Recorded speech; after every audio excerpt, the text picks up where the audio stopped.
Hi, I'm Ben.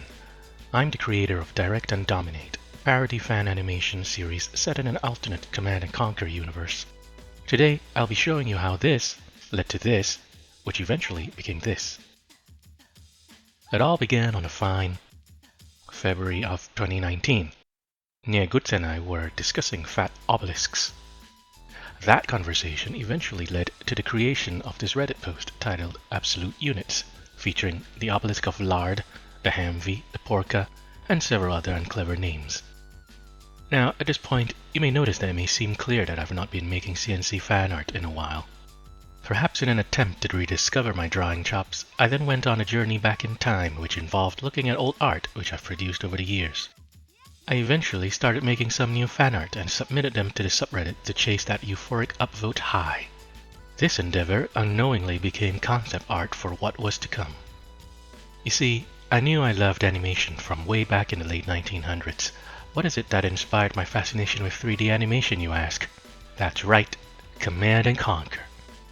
I loved how the 3D cutscenes made the little square man feel more present in the universe that I was engaged in. Something happens in your brain which makes you see this when you're actually doing this. In any case, I was way too inexperienced to be able to even begin to understand how 3D animation works. So I started with something simpler, 2D animation. I had some fun, but frame-by-frame animation turned out to be something I wasn't good at, so I used simple motion tweens. After a while, it became clear that being limited to only 2 dimensions started becoming a hindrance in the cinematography and ambition of what I wanted to portray. I eventually played around with 3D software and started producing various experiments. Fast forward to 2019. I suddenly find myself in the industry with adequate skills. A very sketchy fan art had awakened in me the desire to attempt the same designs, but in 3D. Then came the 3D fan art, the test animations, and the rest is history. Oh, and side note, the Direct and Dominate name came from a Flash video game that I made back in 2012. If you're curious to check a YouTube version of this, you may check the description for a link to it. And no, past me, don't associate that game with Direct and Dominate like that. Many are curious about the workflow of producing these animations. First and foremost, I'd normally write a script, then pass it on to VAs for them to try and audition. If it's a purely visual short with no dialogue, then I'd just go right ahead and start animating. So, let's create an absolute unit. First, I start my 3D software of choice. One good shape to start from is a cube. Add some chunk, then bam, new absolute unit. You can even mix and match stuff that you've previously created.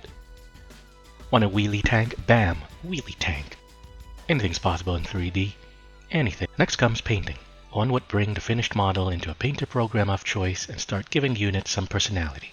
Give it a little swiggity swooty and a little cha-cha-cha, then bam, confused commenters. After the release of episode 1, many very talented members of the community have since volunteered to help in the production of the animations. From VAs to animators to texture artists to modelers and even musicians. On top of that, many generous patrons have since donated to the Patreon page and are paving the way for the project to be truly self-sustaining and be able to grow in ambition and scope. I know I cannot thank the community and supporters enough, but a big thank you to all of you out there nonetheless.